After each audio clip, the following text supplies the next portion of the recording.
باللہ من الشیطان الرجیم بسم اللہ الرحمن الرحیم رب اشرح لی صدری ویسر لی امری واحلل عقدۃ من لسانی یفقہوا قولی مولا صلی وسلم دائما ابدا علی حبیبک خیر الخلق کلہم فاق النبیین فی خلق وفی خلق ولم یدانوہ فی علم ولا کرم قال اللہ تبارک وتعالی فی القرآن المجید مل مسیح ابن مریم الا رسول۔ مسیح ابن مریم ایک رسول ہیں۔ مسیح ابن مریم سے مراد حضرت عیسیٰ علیہ السلام۔ مسیح ابن مریم ایک رسول ہیں، قد خلت من قبلہ الرسل، اس سے پہلے بھی کئی رسول گزر چکے۔ وَأُمُّهُ صِدِّیقَةٌ، اور ان کی ماں بہت راست باز تھی، یعنی سچی تھی۔ کانا یأکلان الطعام، وہ دونوں کھانا کھایا کرتے تھے۔ انظر کیف نبین لہم الآیات، دیکھو ہم ان کے لیے کیسے کھول کے دلیلیں بیان کرتے ہیں۔ ثم انظر انا یؤفکون، پھر دیکھو وہ کیسے الٹے پھر رہے ہیں۔ اللہ اکبر، کیا انداز ہے، کتنی آسان دلیل توحید باری تعالیٰ پہ۔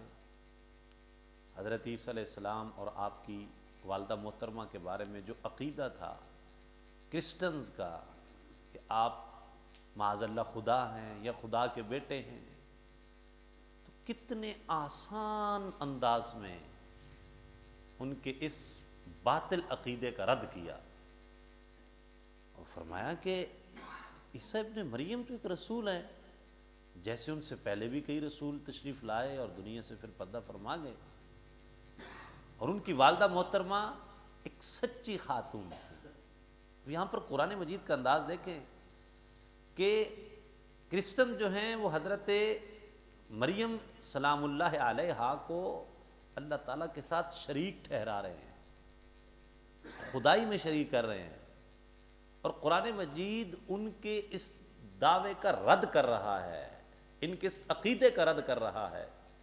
لیکن یہ نہیں کہ حضرت مریم کی تحقیر کر کے، ان کی تنقیص کر کے، ان کی تذلیل کر کے، ان کو حقارت سے پکار کے، ان کے بارے میں بڑا کو رف لہجہ بنا کے، کیا ہے مریم، کیا ہے مریم، مریم کیا کر سکتی ہے، اس کی اوقات کیا ہے، اس کی حیثیت کیا ہے، ایسے نہیں کہا۔ وَأُمُّهُ صِدِّیقَةٌ، وہ ایک بڑی راست باز، بڑی سچی خاتون تھی۔ ان کی شان بیان کی، ان کی عظمت بیان کی، اعلیٰ کردار بیان کیا، اور آگے دلیل کتنی آسان ہے۔ کانا یأکلان الطعام، فرمایا وہ دونوں ماں بیٹا کھانا کھایا کرتے تھے، اور جو کھانے کا محتاج ہو وہ معبود نہیں ہو سکتا۔ جس کو بھوک لگتی ہے، جس کو پیاس لگتی ہے، جس کے بشری تقاضے ہیں، وہ خدا نہیں ہو سکتا۔ جس کو بھوک لگتی ہے اس کو پیاس بھی لگتی ہے، جس کو پیاس لگتی ہے وہ پانی پیتا ہے، جو کھانا پانی کھاتا پیتا ہے اس کو نیند بھی آتی ہے، وہ سوتا بھی ہے، اس کے جسم کا، اس کی یہ ایک بشری تقاضا ہے۔ اور اللہ رب العزت کی شان کیا ہے؟ هو الحی القیوم، وہ تو حی ہے، قیوم ہے، زندہ ہے، قائم ہے، وہ ان بشری تقاضوں سے منزہ ہے، مبرہ ہے، ماورا ہے۔ تو جس کے یہ تقاضے ہیں وہ الہ اور معبود نہیں ہو سکتا، اور جو الہ اور معبود ہے وہ ان تقاضوں سے ماورا ہے۔ لہذا یہ تمہارا عقیدہ بالکل غلط ہے کہ حضرت عیسیٰ علیہ السلام یا آپ کی والدہ محترمہ معاذ اللہ خدا ہیں، یا اللہ کی خدائی میں شریک ہیں، یا خدا کے بیٹے ہیں۔ فرمانے کانا یأکلان الطعام، وہ دونوں کھانا کھایا کرتے تھے، ان کے بشری تقاضے تھے، تو اس کا مطلب ہے کہ وہ معبود نہیں تھے۔ فرمایا دیکھو ہم ان کے لیے کیسے کھول کے دلیلیں بیان کرتے ہیں۔ ہے کوئی اس دلیل کا جواب ان کے پاس کہ کہ وہ اس کا توڑ کر سکے؟ نہیں۔ اور کتنی سمپل دلیل ہے، کوئی فلسفہ نہیں، کوئی اس میں بڑے کوئی گہرے کوئی سوچ کی ضرورت نہیں ہے، کوئی بہت زیادہ اس دلیل کو سمجھنے کے لیے کوئی تعلیم کی ضرورت نہیں ہے۔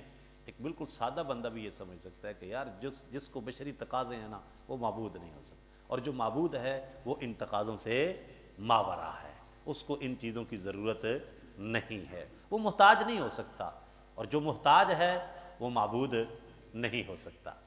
اللہ اکبر۔ قل اتعبدون من دون اللہ، آپ فرمائیے کیا تم اللہ کے سوا عبادت کرتے ہو اس کی، ما لا یملک لکم ضرا ولا نفعا، جو تمہارے نفع و نقصان کا مالک نہیں ہے؟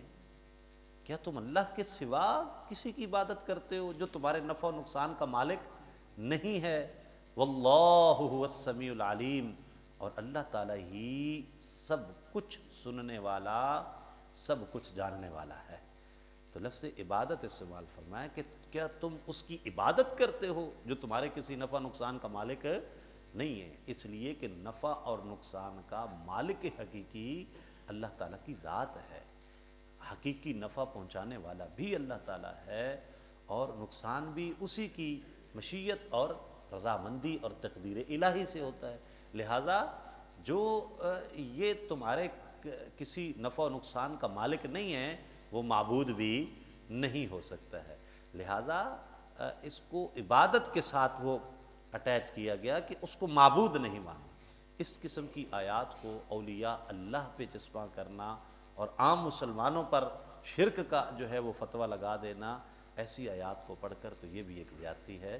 اللہ رب العزت نے اس کو عبادت کے ساتھ ریلیٹ کیے کہ وہ لوگ ان کو معبود سمجھتے ہیں، خدا سمجھتے ہیں، اللہ رب العزت کی خدائی میں شریک سمجھتے ہیں، پھر ان کو فرمایا کہ تم ایسے لوگوں کی عبادت کرتے ہو جو تمہارے کسی نفع نقصان کے مالک نہیں ہیں۔ اب اس آیت کو اٹھا کر نبی پاک علیہ السلام پر فٹ کر دینا کہ دیکھو تو قرآن تو کہہ رہا ہے کسی نفع نقصان کے مالک نہیں ہے، تو نبی پاک علیہ السلام تو کسی نفع نقصان کا، ہمارے سارے تو نفع ہیں ہی حضور صلی اللہ علیہ وآلہ وسلم کی وجہ سے، وہ جو نہ تھے تو کچھ نہ تھا، اور وہ جو نہ ہوں تو کچھ نہ ہو، وہ جان ہے جہان کی، جان ہے تو جہان ہے۔ لیکن کوئی بھی مسلمان الحمدللہ العظیم نبی پاک علیہ السلام کو خدا نہیں مانتا، معبود نہیں مانتا، جیسے عیسائی حضرت عیسیٰ علیہ السلام کو خدا کا بیٹا کہتے۔